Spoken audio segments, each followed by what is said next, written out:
नमस्कार। आप सबका एक बार फिर से स्वागत है हमारे यूट्यूब चैनल इको लर्नर्स पे। आज हम लोग बात करने वाले हैं एंटरप्रेन्योरशिप जो कि एक वोकेशनल पेपर है, इसके कुछ एमसीक्यू क्वेश्चंस की।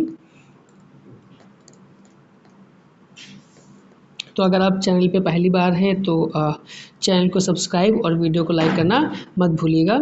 फर्स्ट क्वेश्चन है, एंटरप्रेन्योरशिप प्राइमरली रेफर्स टू। जो एंटरप्रेन्योरशिप है इस प्राइमरली रेफर्स टू, एंटरप्रेन्योरशिप का क्या मतलब होता है? Managing government offices, starting and managing innovative business ventures, working in multinational companies, या फिर ट्रेडिंग ओनली इम्पोर्टेड गुड्स। तो देखिए इंटरप्रेन्योरशिप का मतलब क्या होगा? इंटरप्रेन्योरशिप का मतलब होता है starting and managing innovative business venture. जो आपके इनोवेटिव बिजनेस वेंचर्स हैं उनको स्टार्ट करना, इनके लिए इनोवेशंस करना और उन्हें मैनेज करना। नेक्स्ट है, the word entrepreneur is derived from the French word. जो आपका वर्ड इंटरप्रेन्योर है वो किस फ्रेंच वर्ड से डिराइव हुआ है, किस फ्रेंच वर्ड से आया है? इंटरप्रेन्योर से आया है, इंटरप्राइज से आया है, इंटरप्रेन्योरियल से आया है, या इंटरप्राइज से? देखिए जो फ्रेंच वर्ड था जहाँ से आपका वर्ड इंटरप्रेन्योर आया है वो फ्रेंच वर्ड कौन सा है? वो फ्रेंच वर्ड है आपका इंटरप्रेन्योर। कौन सा? इंटरप्रेन्योर।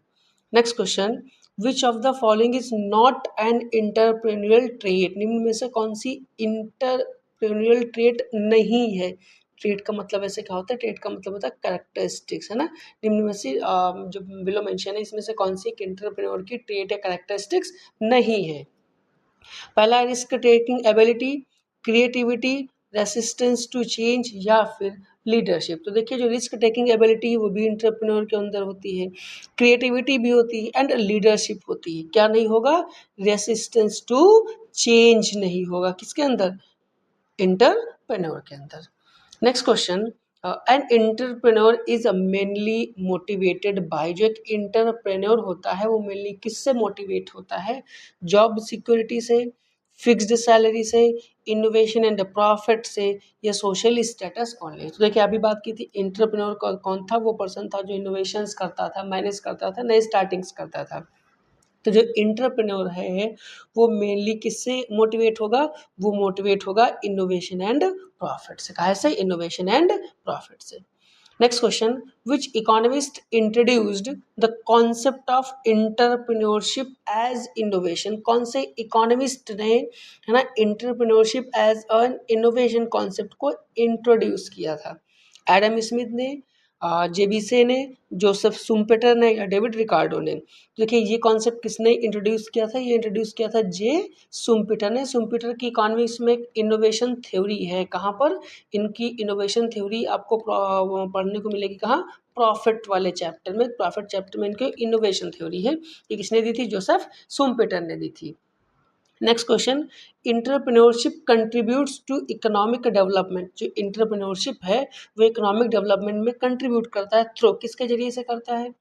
अनएम्प्लॉयमेंट जनरेशन से, रिसोर्स वेस्ट से, capital formation and innovation and monopoly से। देखिए इंटरप्रेन्योरशिप की बात करेंगे तो इकोनॉमिक डेवलपमेंट में कंट्रीब्यूट करेगा। कैसे करेगा? Through capital formation and innovations. Next question, which of the following best describes resilience in entrepreneurship? में से कौन सा बेस्ट डिस्क्राइब करता है किसको? रेसिलियंस इन इंटरप्रेन्योरशिप को। Avoiding competition, recovering quick and setbacks, depending on others, या फिर मेंटेनिंग फिक्स्ड रूटीन्स? तो देखिए जो बेस्ट डिस्क्राइब करेगा एंटरप्रेन्योरशिप को, अवॉइडिंग कंपटीशन बिल्कुल नहीं है, डिपेंडिंग ऑन अदर्स पे नहीं होगा, एंड मेंटेनिंग फिक्स रूटीन भी नहीं होगा, क्योंकि टाइम के अकॉर्डिंग फ्लेक्सिबिलिटी होनी चाहिए। तो कौन सा ऑप्शन बचा?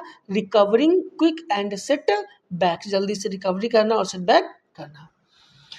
नेक्स्ट है, a person who introduces a new product. एक पर्सन जो एक नया प्रोडक्ट इंट्रोड्यूस करता है in the market is called. वो कौन कहलाता है? एक पर्सन जो नया प्रोडक्ट मार्केट में लॉन्च करता है, इंट्रोड्यूस करता है नया प्रोडक्ट, वो कौन कहलाएगा? मैनेजर, इंटरप्रेन्योर, एम्प्लॉय, या फाइनेंशियल? तो ना तो ये फाइनेंशियल होता है, ना तो ये एम्प्लॉय होता है, ना तो मैनेजर। कौन होगा? वो कहलाएगा आपका इंटरप्रेन्योर। नेक्स्ट क्वेश्चन, विच quality helps entrepreneurs continue despite failures means कौन सी क्वालिटी है जो कि एंटरप्रेन्योर को कंटिन्यू करती है डिस्पाइट फेल्योर्स मीन्स फेल्योर्स होने के बाद भी वो कंटिन्यू करते हैं, तो ऐसी कौन सी जो क्वालिटी है वो क्या कहलाएगी? फियर, डिटर्मिनेशन, लेजीनेस या फिर रेजिडिटी?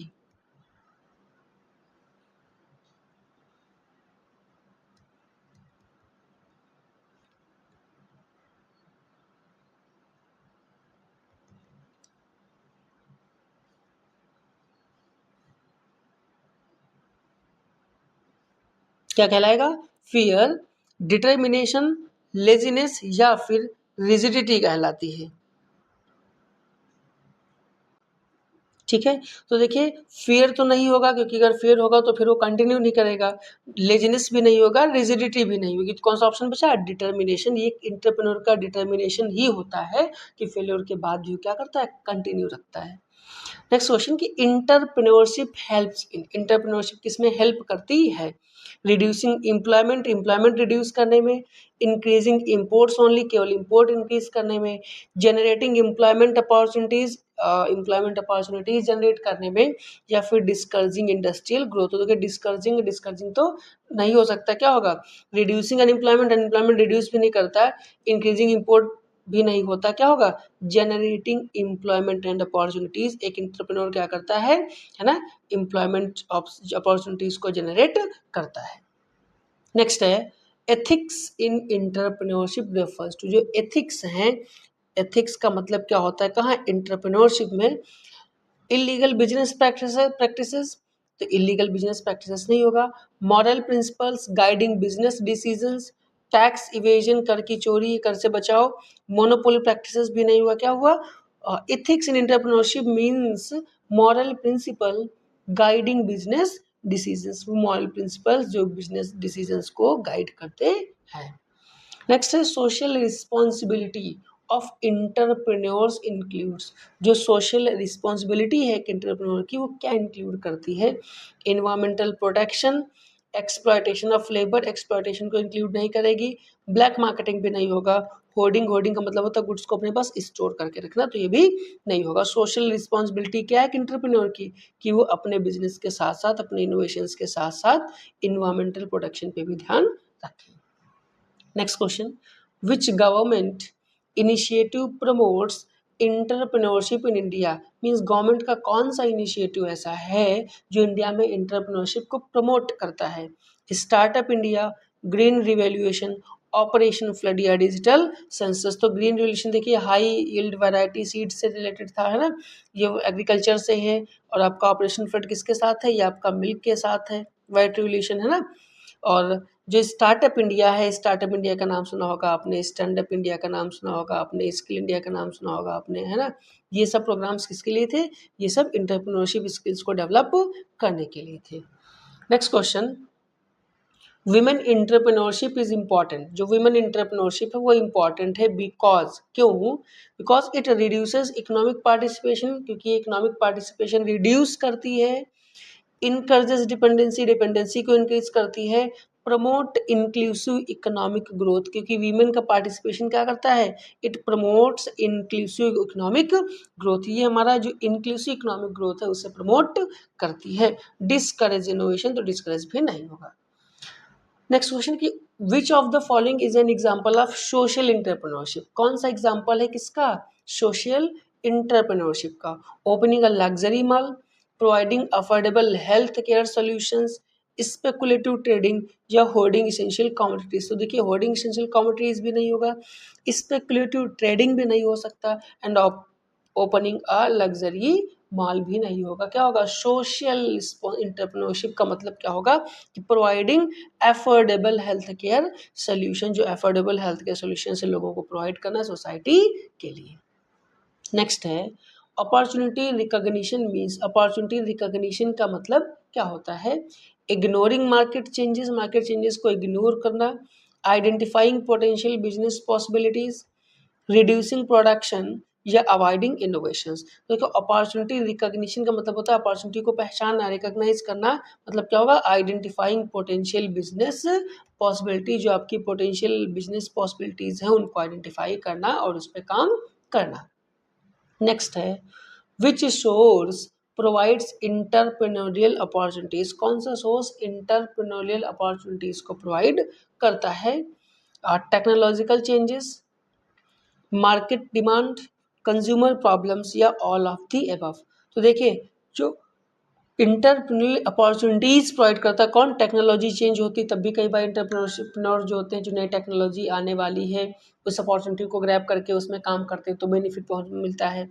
मार्केट डिमांड के हिसाब से काम करते हैं तो भी मिलता है। कंज्यूमर प्रॉब्लम्स, कंज्यूमर्स को जो प्रॉब्लम्स कंज्यूमर फेस करते हैं उनको देख के अगर उस पर काम करते हो तो भी उन्हें अपॉर्चुनिटीज मिलती हैं। तो क्या होगा option? All of the above. Next question है creativity in entrepreneurship means, entrepreneurship में जो क्रिएटिविटी है इसका क्या मतलब होता है? कॉपिंग कंपिटिटर्स, एग्जैक्टली जो कंपिटिटर्स हैं उनकी चीज़ों को एग्जैक्टली कॉपी करना। Generating new ideas and solutions, नए आइडियाज एंड सॉल्यूशंस को जनरेट करना। अवॉइडिंग एक्सपेरिमेंटेशन, एक्सपेरिमेंट को अवॉइड करना बिल्कुल नहीं होगा। Reducing product quality, product quality को भी रिड्यूस नहीं करना। एंड कॉपिंग, कॉपी भी नहीं करते। इंटरप्रेन्योरशिप में हम क्या करते हैं? Generating new ideas and solutions, हम नए आइडियाज एंड सॉल्यूशंस को जनरेट करते हैं।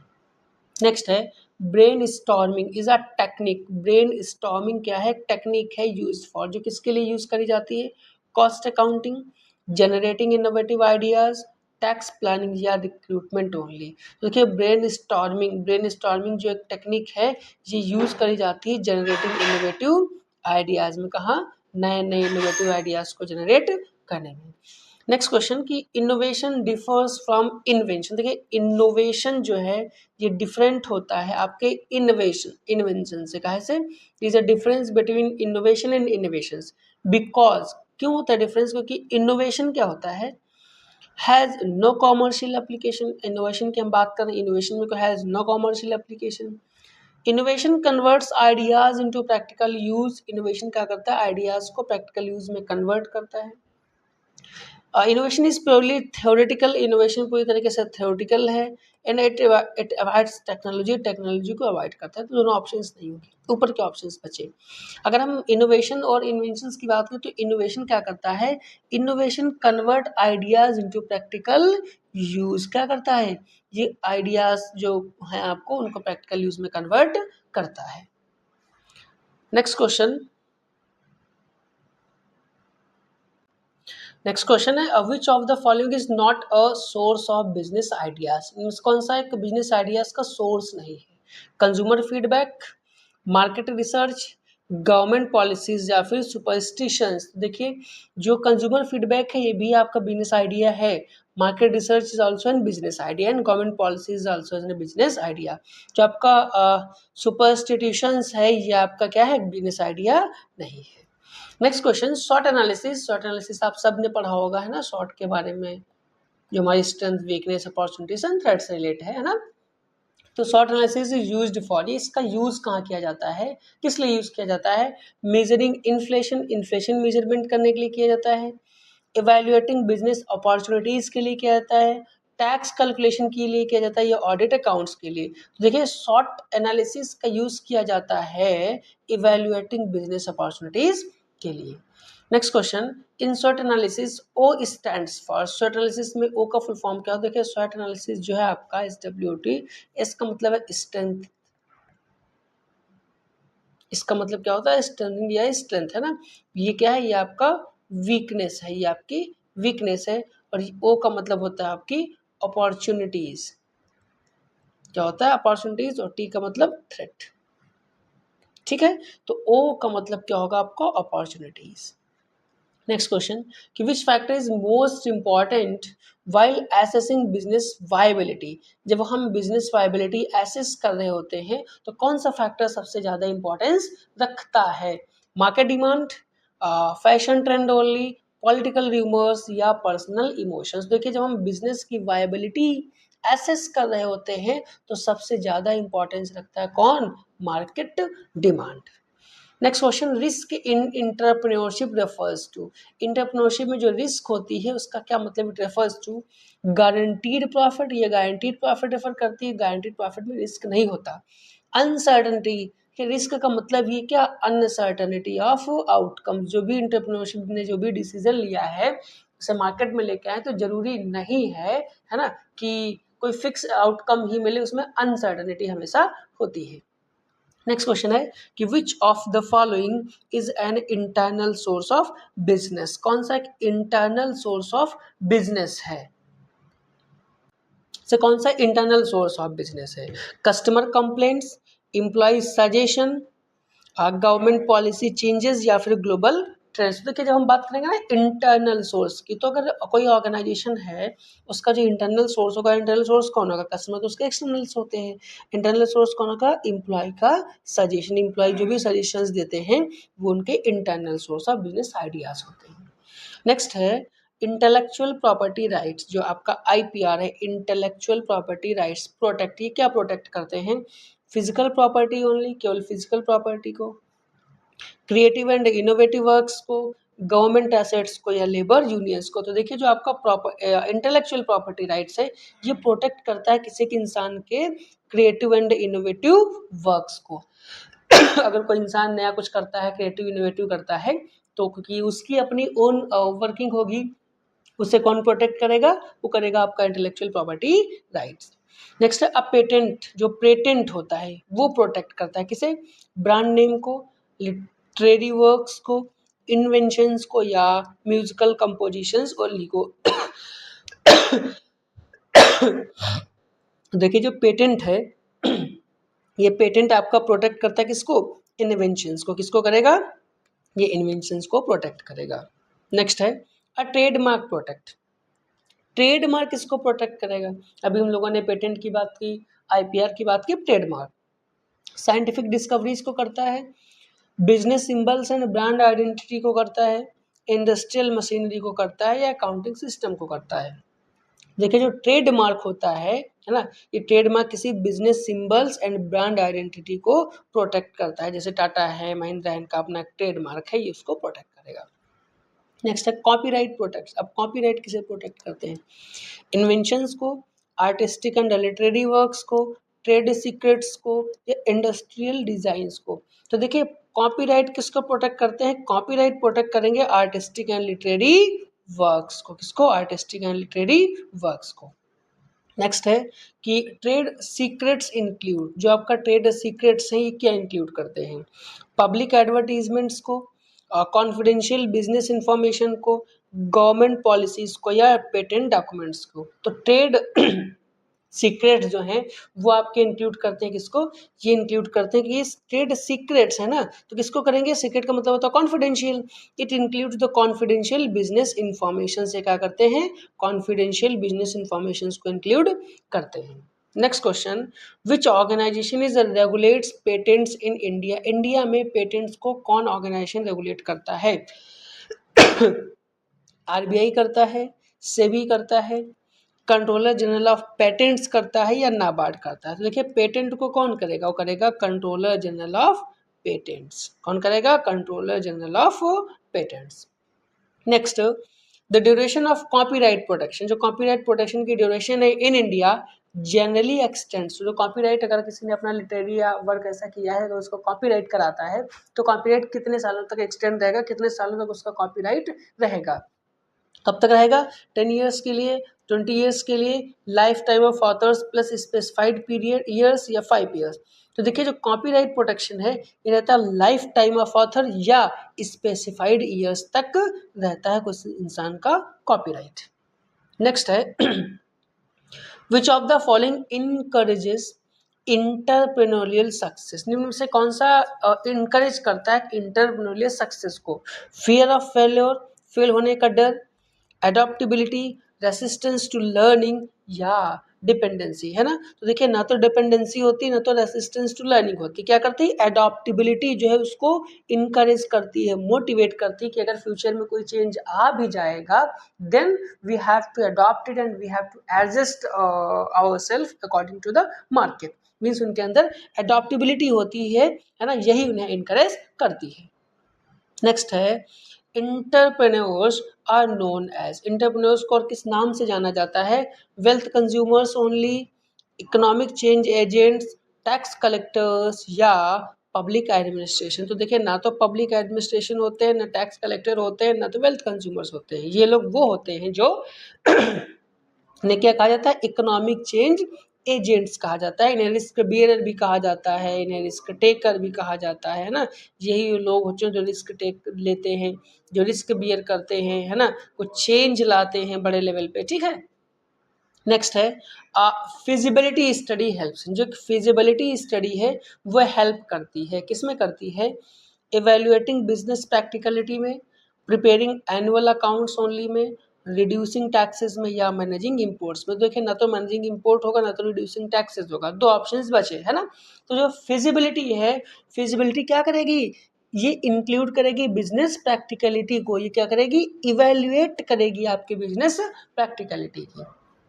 नेक्स्ट क्वेश्चन कि which characteristics is essential for innovation. कौन सी कैरेक्टरिस्टिक्स इसेंशियल है इनोवेशंस के लिए। क्यूरियोसिटी, उत्सुकता, कुछ नया जानना, कुछ नया करना, फियर, डर, या रिजिडिटी, किसी एक चीज़ पे रिजिड रहना, या इनएक्टिविटी की इनएक्टिव रहो। तो देखो इनोवेशन से कुछ नया करना, कुछ नया तभी इंसान करेगा जब इसके उसके अंदर क्या होगी, क्यूरियोसिटी होगी। नेक्स्ट क्वेश्चन कि इंटरप्रेन्योर्स क्रिएट्स वैल्यू। इंटरप्रेन्योर्स क्या वैल्यू क्रिएट करते हैं, थ्रू किसके थ्रू करते हैं, रिसोर्स मिस एलोकेशन के थ्रू करते हैं, इनोवेशन एंड इफिशिएंसी के थ्रू करते हैं, होर्डिंग के थ्रू करते हैं, या मोनोपोली प्राइसिंग के थ्रू करते हैं। तो देखिए जो इनोवेटिव हैं किसके थ्रू करते हैं, या पे करते हैं इनोवेशन एंड इफिशिएंसी के थ्रू, किसके थ्रू, इनोवेशन एंड इफिशिएंसी के थ्रू। नेक्स्ट क्वेश्चन की which is an example of opportunity recognition. निम्न में से कौन सा एग्जांपल है अपॉर्चुनिटी रिकॉग्निशन का, पहचानने का। इग्नोरिंग कस्टमर्स नीड, कस्टमर को इग्नोर, कस्टमर की नीड्स को इग्नोर कर देंगे तो बिल्कुल नहीं होगा। Identifying demand for eco friendly products, eco friendly products के लिए डिमांड आइडेंटिफाई करना। अवॉइडिंग मार्केट एनालिसिस, देखो अवॉइड तो करके तो नहीं कर सकते। रिड्यूसिंग प्रोडक्ट क्वालिटी करके भी नहीं कर सकते। क्या होगा, identify demand for eco friendly product. हमने ये रिकॉग्नाइज किया कि इको फ्रेंडली प्रोडक्ट के लिए मार्केट में डिमांड है ना, उसको आइडेंटिफाई किया और फिर उसी के लिए इनोवेशन किया, उस पर कुछ काम किया। नेक्स्ट है इंटरप्रेन्योरियल माइंडसेट इंक्लूड। जो इंटरप्रेन्योरियल माइंडसेट है वो क्या इंक्लूड करता है, positive thinking and initiative, avoiding responsibility, negative statement है, फेयर ऑफ अनसर्टेनिटी, ये भी नेगेटिव है, डिपेंडेंस ऑन लक, ये भी नहीं हो सकता। क्या होगा, पॉजिटिव थिंकिंग एंड इनिशिएटिव। कौन, positive thinking and initiative. I hope इस वीडियो में हमने 40 क्वेश्चंस किए हैं, ये इसका पार्ट 1 है। आई होप आपको अगर ये वीडियो अच्छा लगा हो तो प्लीज़ चैनल को सब्सक्राइब और वीडियो को लाइक करना मत भूलिएगा। हम इसका पार्ट 2 भी जल्दी ही लेके आएंगे, तो अगर आपने पार्ट 1 देखा है तो आप पार्ट 2 भी जरूर देखिएगा। Thank you.